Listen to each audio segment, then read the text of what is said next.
The October sun beat down hard on Fort Rucker, Alabama, and Captain Sarah "Whisper" Mitchell stood alone in the maintenance hangar, staring at the AH-64 Apache helicopter that had defeated every expert the Army could throw at it.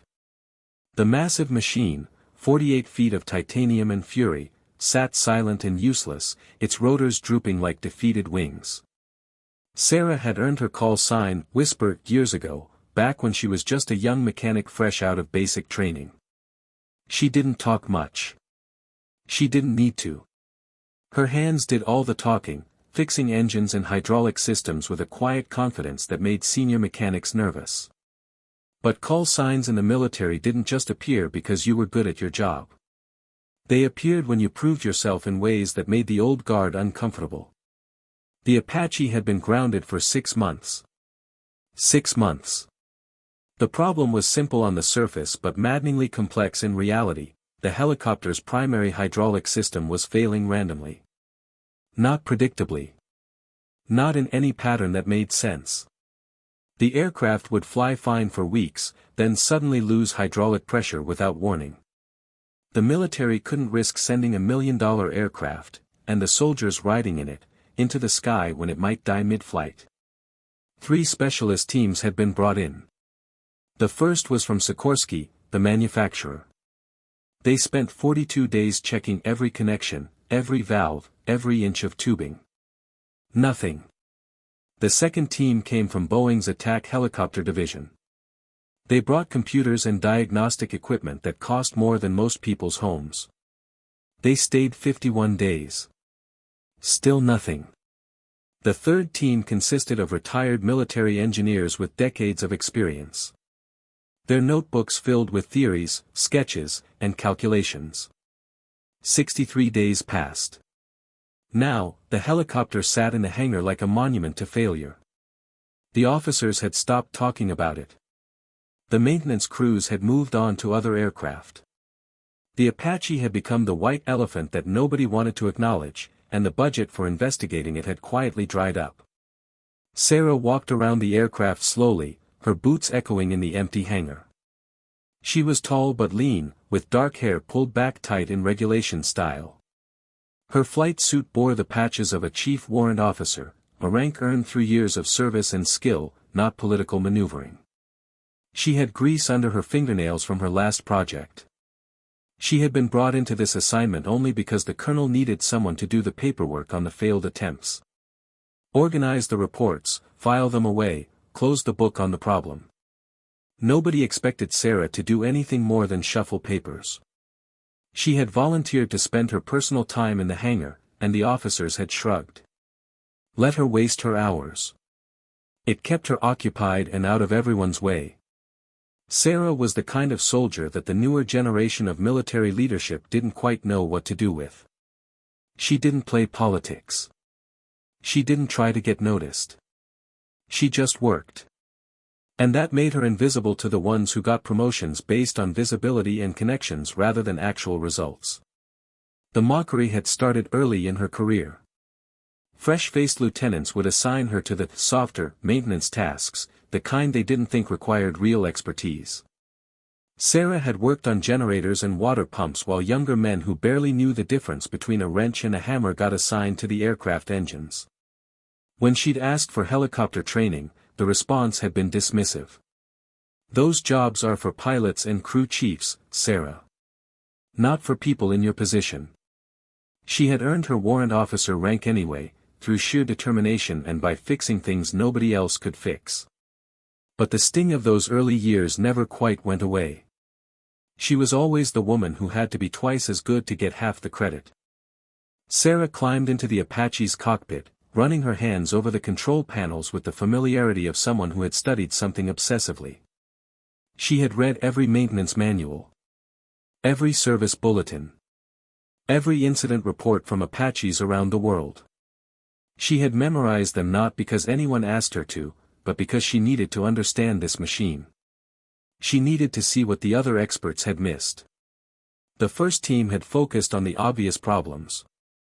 They assumed the issue was mechanical, a bad valve, a worn seal, corrosion in the lines. The second team had looked for electronic problems, suspecting the hydraulic pressure sensors might be sending false signals. The third team had split the difference, investigating both possibilities. But Sarah had noticed something in the maintenance logs that everyone else had overlooked. Not because they weren't smart enough to see it, but because they were thinking like specialists. Each expert team had focused on their area of expertise. The Sikorsky team looked at mechanical components.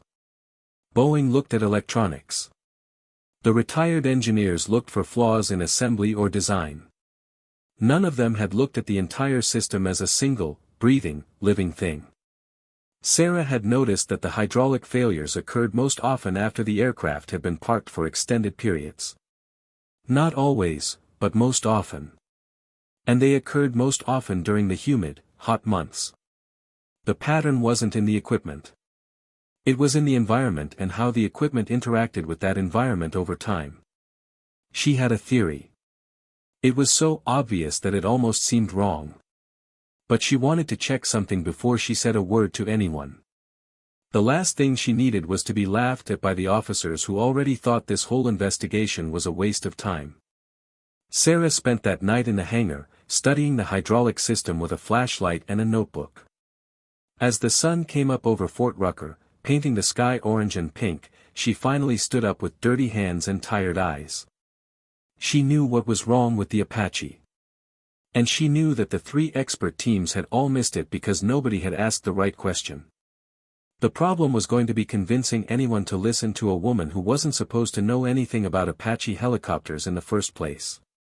Sarah requested a meeting with Colonel James Harrison, the base commander, knowing full well that such a request from someone of her rank would be treated with the kind of casual dismissal that had defined her entire career. She was not surprised when his secretary scheduled her for the last possible slot on Friday afternoon, just before close of business, as if fitting her in during the department's wind-down time was adequate acknowledgement of her presence. The colonel's office was exactly what Sarah expected, large, impressive, with a window view of the parade grounds and shelves full of commendations and photographs of the colonel with important people. Colonel Harrison himself was polished, confident, and had the kind of bearing that came from a career of having every word treated as wisdom. He looked up from his desk when Sarah entered, and she could see the exact moment he registered disappointment. He had probably expected someone of rank closer to his own. "Chief Mitchell," he said, gesturing to a chair. "I understand you've been spending time on the Apache situation. Something I should know about?" Sarah remained standing, her jaw tight. She had learned early that standing made her less easy to dismiss. "Yes, sir. I believe I've identified the problem with the hydraulic system failure." The colonel's expression didn't change. He set down his pen with deliberate precision. "The three teams we brought in couldn't find it. What makes you think you can?" The word stung, but Sarah had prepared for this. She had prepared for worse. "Sir, I think those teams were looking in the wrong direction. They were looking for mechanical failure or electronic failure. But the pattern suggests something different." "Go on," he said, but his tone suggested he was checking his watch mentally.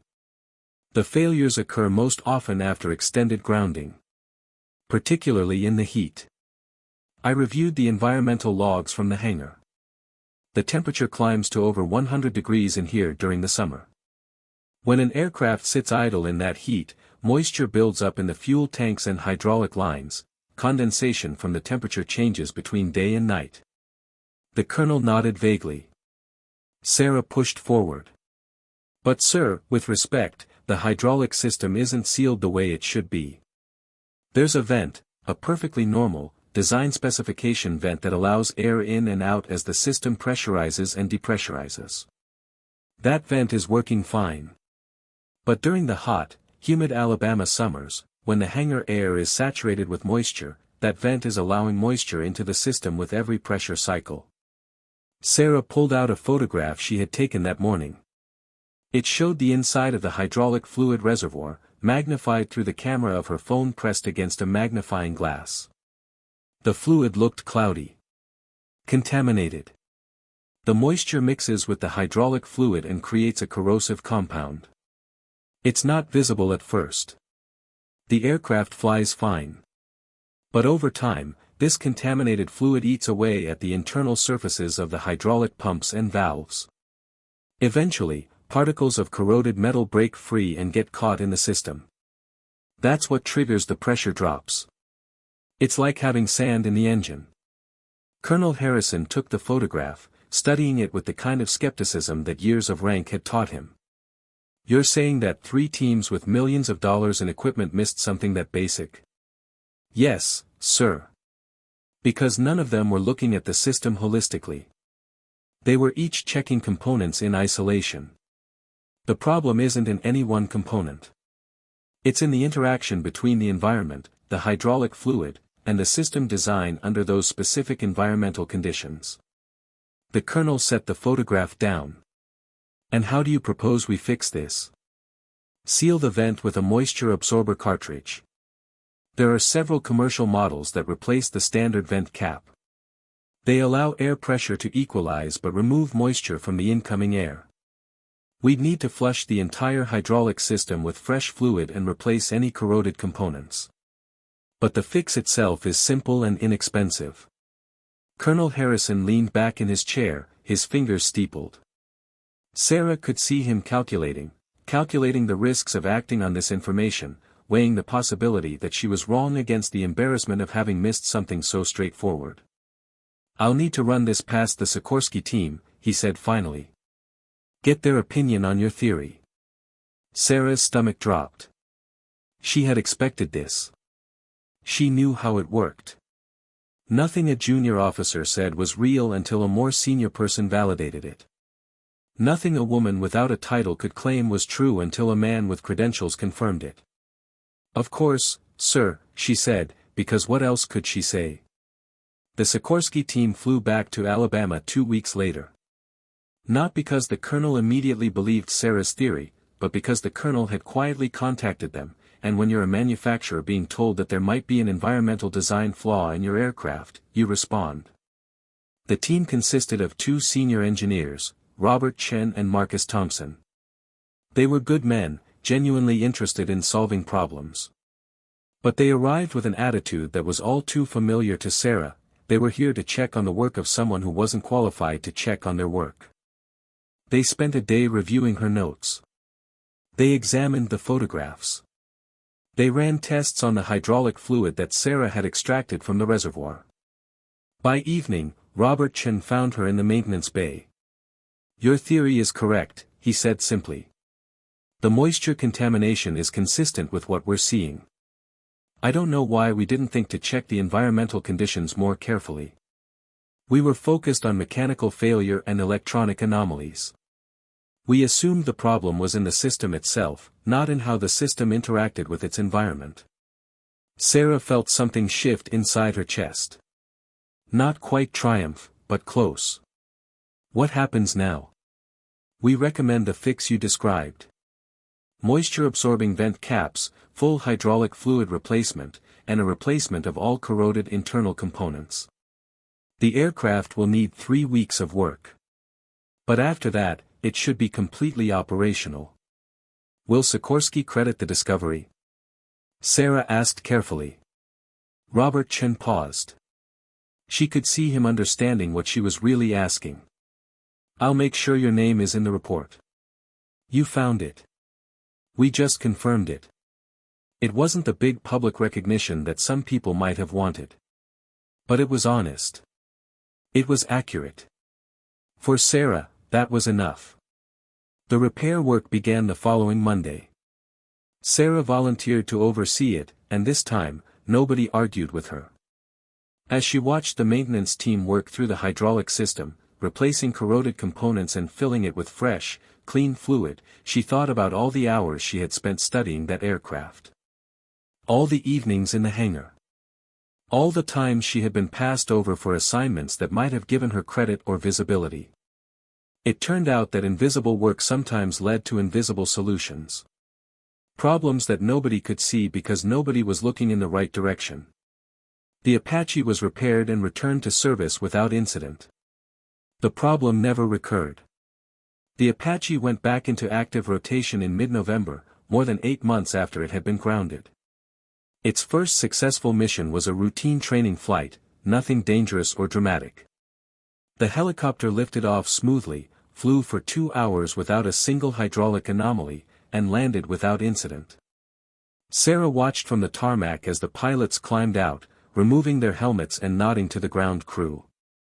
One of them, Captain James Rodriguez, one of the few people at Fort Rucker who had always treated Sarah with genuine respect, walked over to her. "That bird flew like a dream," he said. "Whatever you did, it worked."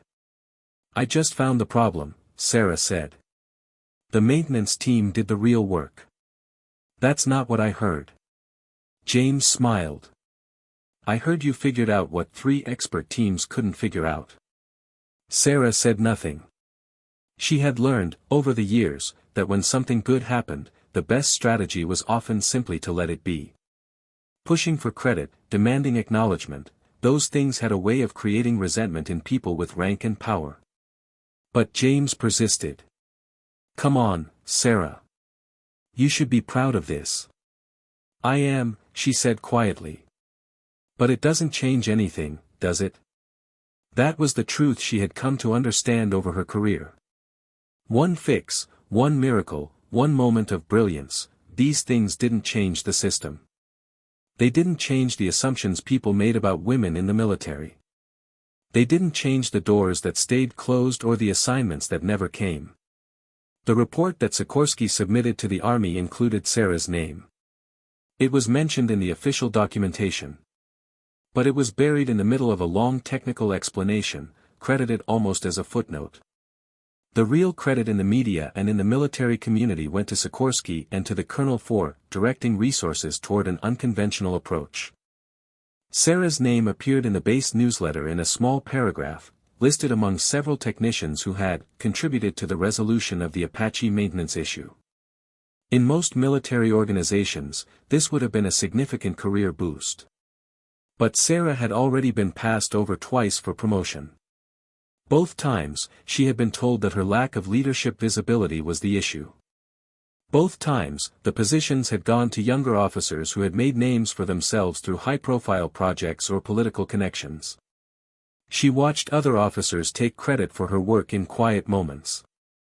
She heard conversations in the maintenance bay where her solution was treated as obvious, as if any competent technician should have thought of it immediately.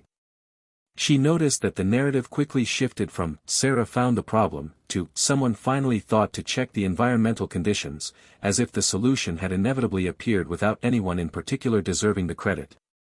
The hardest part wasn't the lack of recognition. It was the realization that even when she succeeded, even when she solved a problem that had defeated the experts, nothing changed. She was still the woman who wasn't quite qualified. Still the person whose opinions needed validation from someone with better credentials.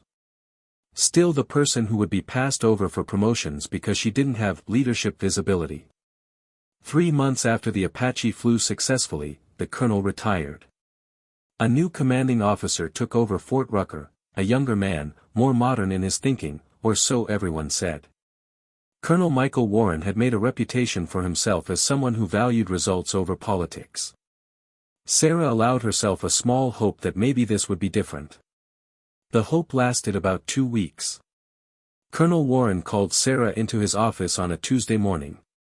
She went in with the same careful neutrality she had learned to maintain over the years. The new colonel had a friendlier manner than his predecessor, but Sarah had learned not to trust initial impressions. "I've been reviewing the Apache incident," Warren said, gesturing for her to sit. This time, Sarah sat. "Impressive work. That's the kind of thinking the Army needs." "Thank you, sir. I'm putting together a task force to review other persistent aircraft maintenance issues. I want you to lead it. You'd have a team of 8 people, a small budget, and the authority to investigate whatever you think needs investigating. It's a good opportunity to get leadership experience, expand your profile." Sarah heard the words, and they sounded like an offer. But she had been in the military long enough to understand subtext. The task force wasn't being formed as a mainstream operation. It was being set up almost as a side project, important enough to be real, but separate enough from the main command structure that it wouldn't affect the colonel's primary responsibilities. What would my official rank be? Sarah asked. You'd remain a chief warrant officer, but you'd have the authority to give direction to the team members, Warren said. It's a supervisory role without changing your formal rank. There it was. The catch. Authority without rank. Responsibility without the title that would secure her future or open doors for promotions. She would be working above her pay grade, which looked good in theory but which, in the military, rarely translated into actual advancement. Why me? Sarah asked bluntly. Why not elevate me to officer rank if you want me to lead? The colonel smiled, and it was a smile that Sarah had seen many times before. It was the smile of someone who believed he was being generous. You're not a regular officer, Sarah. You came through the warrant officer track. That's different. This task force arrangement allows you to lead without disrupting the regular chain of command. It's the smart way to use your talents. Sarah understood then, with perfect clarity, that nothing had changed. This wasn't an opportunity. It was a box. A slightly larger box than before, but a box nonetheless. She would lead this task force, work long hours, solve problems, and still be passed over for officer rank because she hadn't come through the traditional command track. Her success would be treated as an anomaly, a credit to her particular skills, not evidence that the system itself should be changed. She had read about women in the military from earlier generations. She had read about the fights they fought to get into combat roles, to get equal pay, to be treated as soldiers rather than curiosities. And she had thought, in her younger years, that those fights were behind her. That she would never have to justify her presence or her competence the way those pioneers had. But sitting in Colonel Warren's office, listening to him explain how he was doing her a favor by giving her responsibility without authority, she realized that the fight had never really ended. The system had just learned to be more subtle about it. No, sir, Sarah said quietly. Colonel Warren blinked. Officers didn't say no to officers, even when those officers were technically of lower rank. It violated something basic about military protocol. I'm sorry. Warren said. No, sir. I'm not interested in the task force position. Why not? This is good opportunity. Because, Sarah said, carefully controlling her voice, I've been passed over twice for promotion. Both times, I was told that I lacked leadership visibility. Now you're offering me a leadership position that won't increase my rank or my authority in any official sense. That's not opportunity, sir. That's asking me to do extra work for the same pay and the same status, so that the army can solve a problem without giving me the resources or recognition that solving it requires. Warren's face hardened. You're being ungrateful. No, sir. I'm being realistic. I've spent 15 years proving myself. I solved a problem that had defeated 3 expert teams. And in 8 months, I've gone from invisible to, slightly less invisible. That's not progress. That's being used. If you're not willing to take on more responsibility. I'm willing to take on more responsibility, Sarah interrupted, then caught herself. She had gone too far. You didn't interrupt an officer. But the words were out now, and she had spent so many years holding them in that they came pouring out like water breaking through a dam. What I'm not willing to do is take on more responsibility for the same compensation, the same rank, and the same lack of recognition. If you want me to lead a task force, then promote me to officer rank. Give me the authority that matches the responsibility. That's when I'll know it's a real opportunity. Colonel Warren stood up from his desk, and Sarah understood that she had just made a significant enemy. You're dismissed, he said coldly. 6 weeks later, Sarah received a letter informing her that she was being transferred. Fort Rucker was losing her as a resource, but Fort Hood, in Texas, would benefit from her expertise. The transfer was presented as a kind of promotion, a lateral move to a larger, more important base. The language was all careful and professional. But Sarah understood what was really happening. She was being removed. Not fired, because that would look bad. Just moved away from the base where she had become a problem, where she had spoken up and refused to accept less than she deserved. She had 3 weeks to prepare for the move. She spent those weeks finishing the repairs on several smaller aircraft and making sure the maintenance team had proper documentation on all her ongoing projects. She worked quietly and professionally, saying nothing about the injustice of the transfer, saying nothing about the colonel or the system that protected him. But she had learned something important over her time at Fort Rucker. The truth has a way of finding light, even when powerful people try to keep it in darkness. The Sikorsky team, grateful for how the Apache repair had gone, stayed in touch with Sarah. They reached out when the transfer was announced. They asked her about what had happened. And Sarah, tired of carrying the burden of silence, told them. She told them about the task force position. She told them about the lack of promotion. She told them about being passed over twice before her major breakthrough. She told them that the military system, despite all its talk about valuing results and competence, still found a way to diminish and constrain women who refused to be invisible. Robert Chen listened to all of it, and then he did something unexpected. He contacted a journalist he knew at the Army Times, a publication that covered military personnel and policy issues. He gave her Sarah's story, with Sarah's permission, and told her that this was a story worth telling. The article came out 2 days before Sarah was scheduled to leave for Fort Hood. The headline was blunt: "Expert overlooked, how Fort Rucker dismissed the officer who fixed the Apache problem." The article detailed the 6-month hydraulic failure issue. It named the 3 expert teams that had failed to solve it. It explained, in clear language, how Sarah had identified the environmental contamination problem that had eluded more famous engineers. And then it documented what had happened afterward: the lack of promotion, the task force position offered without authority, the transfer that came immediately after she had dared to ask for real advancement. The article quoted Robert Chen. It quoted Captain James Rodriguez, who talked about Sarah's competence and her character. It quoted several other maintenance personnel at Fort Rucker who spoke about how Sarah had been consistently undervalued despite her abilities. But most importantly, the article quoted Sarah's own words: "I solved the problem because it was my job to solve it. Not because I expected credit or promotion. I understand how the military works. What I don't understand is why, even when I prove myself beyond question, the answer is still no. Why am I still not enough?" The article spread beyond the Army Times. National news outlets picked it up. A story about women in the military, about systemic barriers, about one woman's quiet competence being consistently overlooked. It resonated. It got shared on social media. It was discussed in military forums and policy discussions. And it created pressure that Colonel Warren couldn't contain. Within a week, the Pentagon initiated an investigation into personnel practices at Fort Rucker.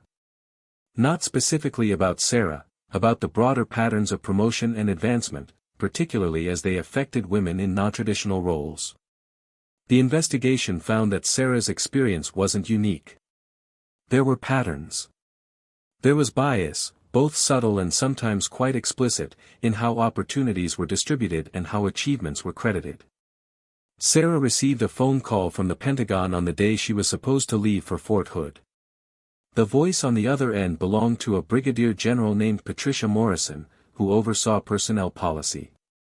"Chief Mitchell," she said, "I want to ask you something. How would you feel about being promoted to Warrant Officer Grade 4? With a full officer commission and a position developing training protocols for advanced maintenance diagnostics?"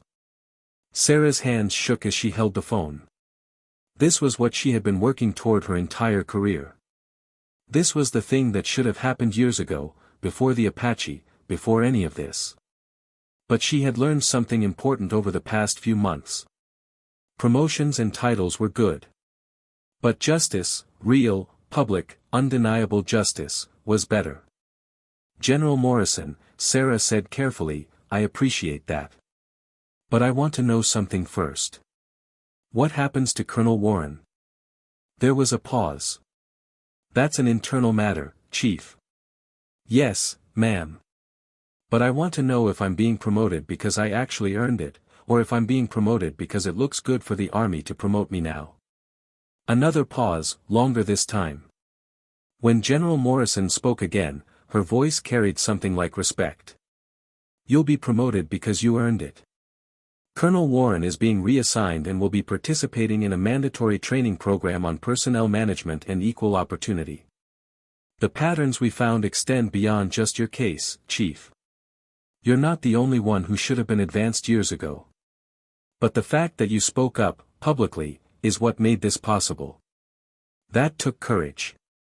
Sarah transferred to her new position at the Pentagon's training division.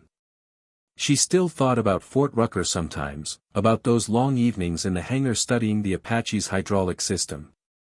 She thought about how close she had come to never speaking up, how easy it would have been to just accept the transfer and the permanent status of being overlooked.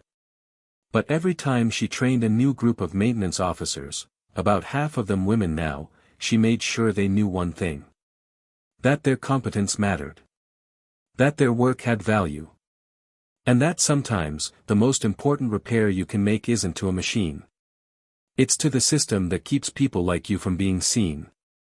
The AH64 Apache that Sarah had fixed flew successfully for another 12 years, through countless missions and maintenance cycles, never again suffering the hydraulic failures that had plagued it. In military technical circles, it became known as the classified call sign bird, a reminder that sometimes, the answers we need are standing right in front of us. We just have to be willing to listen.